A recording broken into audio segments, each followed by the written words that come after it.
Hey everybody, I'm Chef Tom with atbbq.com, and today we'll be cooking Wagyu burgers on leg griddle. So the guys over at KC Cattle Company in Kansas City sent us some really great Wagyu beef. I specifically asked for some ground beef because I've been wanting to put together a Wagyu burger. So that's what we're gonna do for you today, kind of a gourmet Wagyu cheeseburger featuring that fantastic Wagyu beef. It's going to have a sweet and spicy barbecue jam. We're gonna do some melted raclette cheese on it, as well as some pickled onions on a brioche bun. But before we do that, let me remind you guys to head over to atbbq.com, check out all of the products we have featured in today's video and all of our videos. Every purchase you make over there goes to support this channel. Now we're gonna start with a bone marrow spread that's going on this burger. We gotta get those roasted off on leg griddle. All right, so here's what we're starting off with. We've got these cross-cut beef marrow bones, right? So the center of that is filled with that really delicious marrow right there. But we're gonna roast that, melt that down a bit on the griddle, and we're gonna capture all that to make our spread. So like I mentioned, we're cooking on leg griddle today.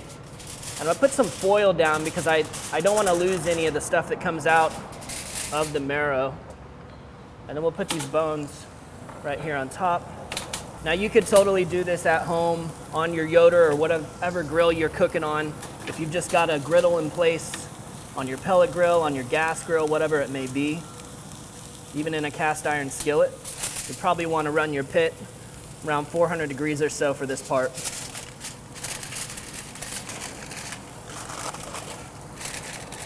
So we'll just create a little pouch there.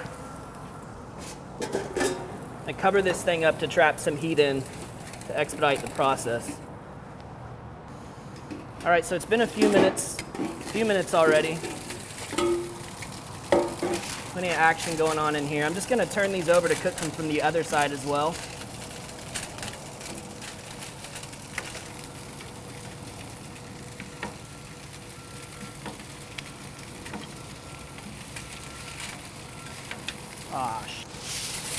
All right, so here's a learn from your mistakes moment. If you use tongs to turn your marrow bones, you may very well put a hole in the bottom of the foil. So instead, I'm gonna glove up with the cottons and the nitrile and just flip these by hand onto now a new piece of foil that I haven't punctured. Nice one. Already starting to soften up. All right. Put our lid back on and continue cooking these down.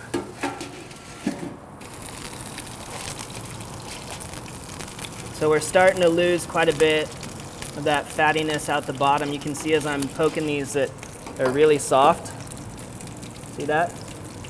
Just almost squishing out of there. That's almost totally broken down. So these are pretty close to right where we want them. We'll give them just a couple more minutes, I think. But we're just looking for these to no longer be firm in the center anymore. They should be pretty soft all the way around. All right, guys, these are looking awesome. I'm gonna go ahead and pull these off of here now. Just go right into our hotel pan. Boom. So we're just gonna take these centers right out, pop those into a bowl, just like that. Oop. Slippery. And these bones aren't useless at this point. They're still great for making a beef stock, even though you're taking that tasty marrow out of them.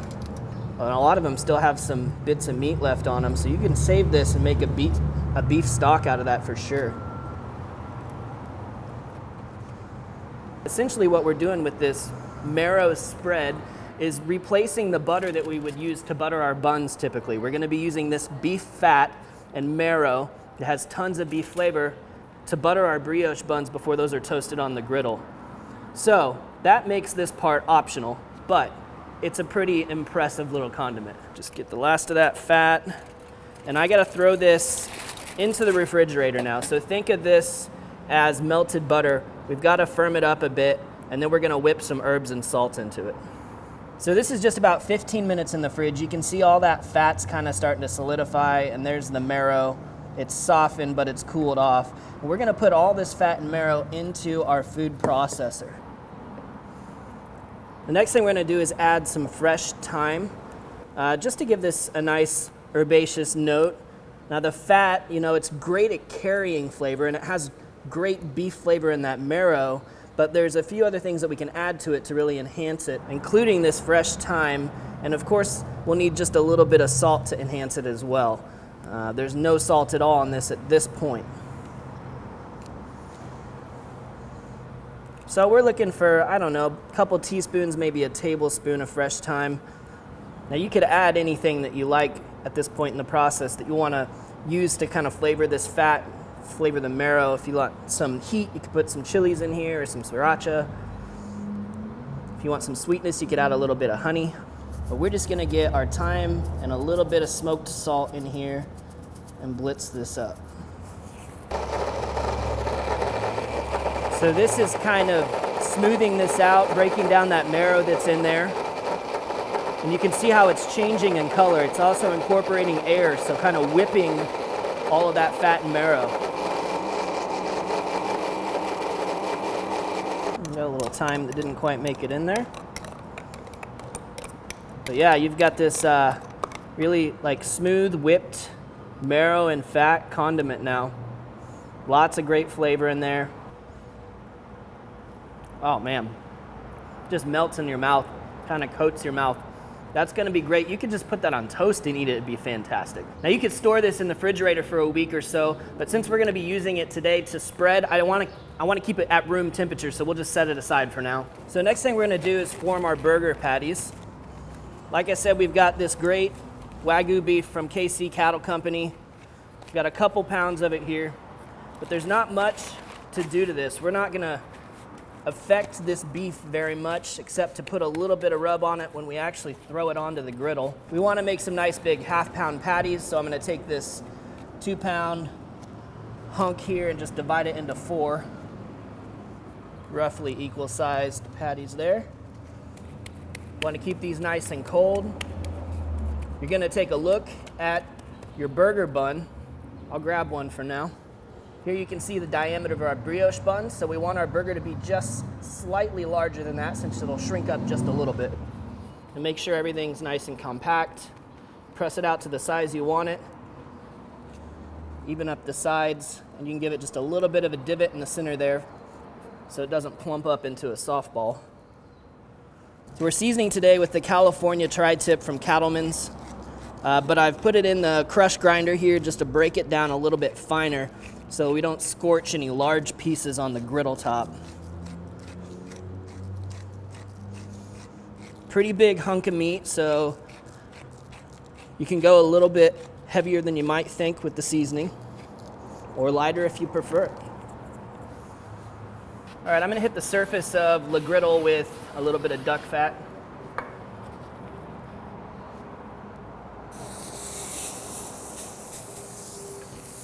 And then we're putting the seasoned side down.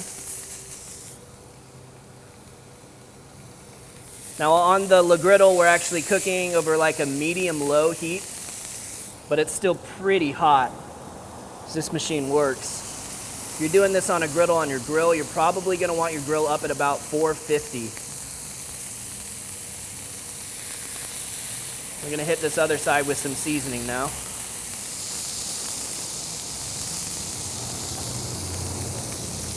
Man, already smells awesome.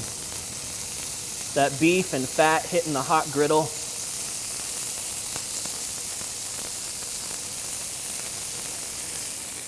So we kind of got the burgers compact here so we can get them underneath the lid once again. It's a pretty big, thick burger, so we've got to give this an opportunity to cook all the way through and not just on the surface. So that's where we're going to trap some heat in there. And meanwhile, we're going to get our bun spread with our marrow, our whipped marrow here. So this is automatically just gonna add extra beefiness to this burger.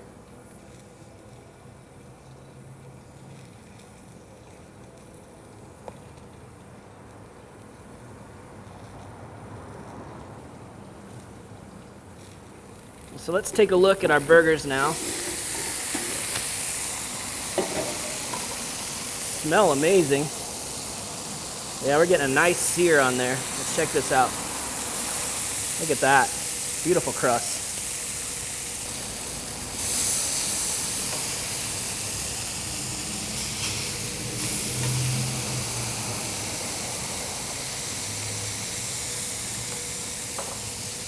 So we're right at about, let's see, we got 135. This one's more in the 120s. 125. 130. We're gonna go for about 150 finishing on these today. 150 to 155. And since those are moving right along, I'm just gonna leave them uncovered for now. And we'll place our burgers on here to get those toasted. Sorry, burger buns, that is.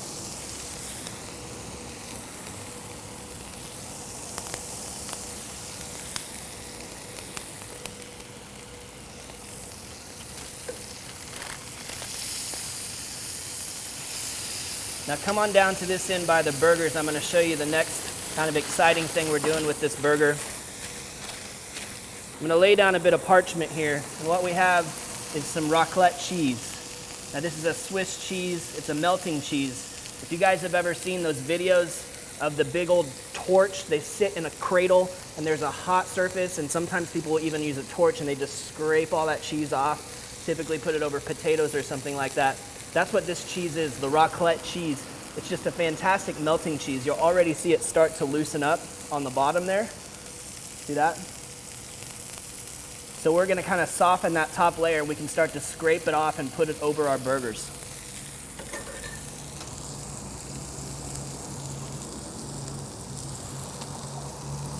We got a couple buns that are already done.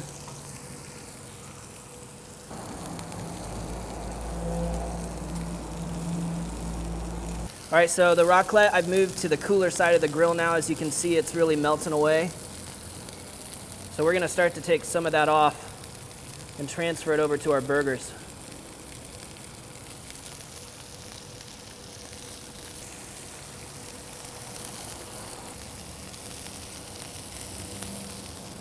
So just scraping away some layers of the cheese as it starts to melt. Transfer it over to our burgers. I think our burgers, we'll see how those are progressing now. Yeah, we still got a little ways to go on those. So I think what we'll do is we'll get some more cheese on top of here, cover them up, and just let them cook away for a little bit.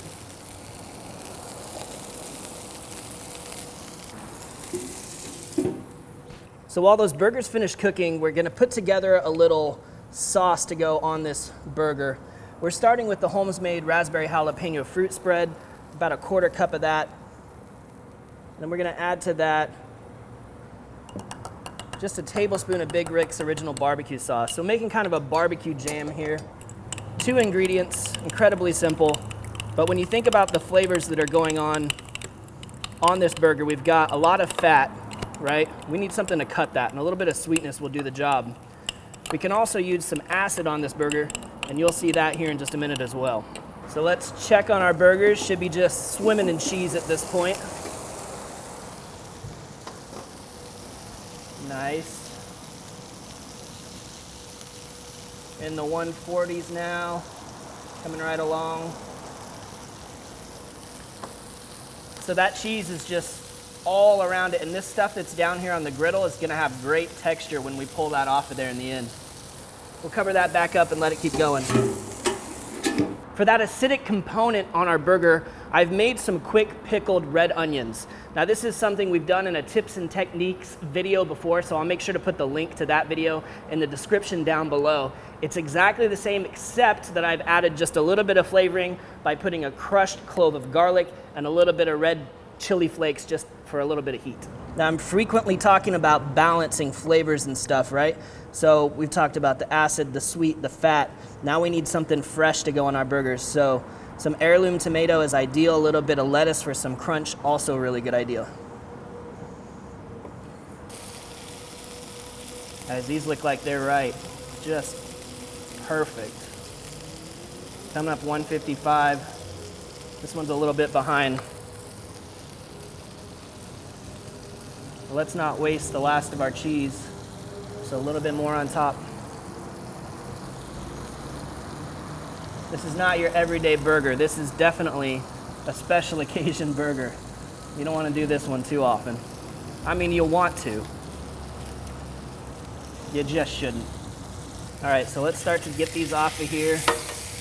Make sure you take that crusty cheese off the bottom there with you. Great texture and flavor in that.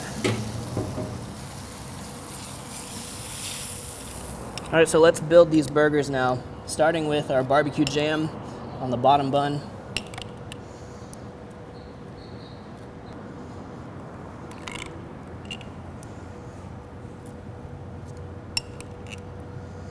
I'll go for a nice fresh crunch with the Boston Bib lettuce.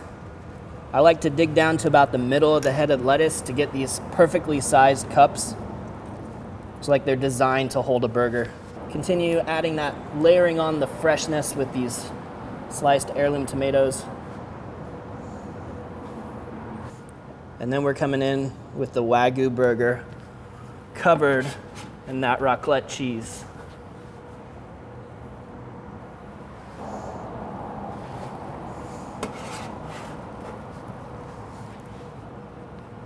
Boom. Stay right here for the pickled onions. Nice bite on those.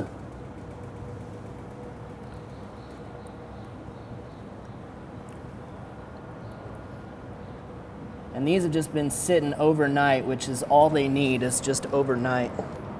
Top bun to finish it off.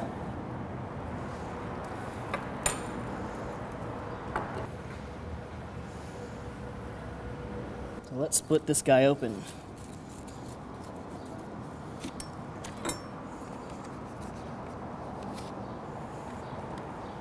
Wow, beautiful.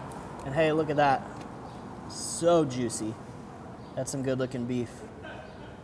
I love how I can just see the layers here, how it's gonna go sweet, fresh, burger, cheese, onion. Let's get a bite.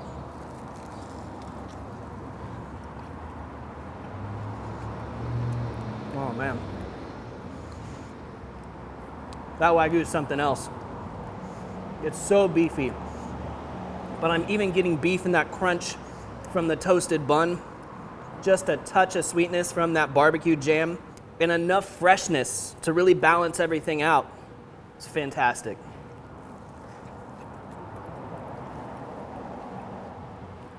But thank you guys so much for watching. Be sure to check out atbbq.com for all the products featured in today's video. If you enjoyed the recipe, hit that subscribe button. And if you have any questions or comments or there's anything you'd like to see me cook, let me know in the comment section down below, and let's be good to one another. For more recipes, tips, and techniques, head over to atbbq.com/thesauce. All things barbecue, where barbecue legends are made.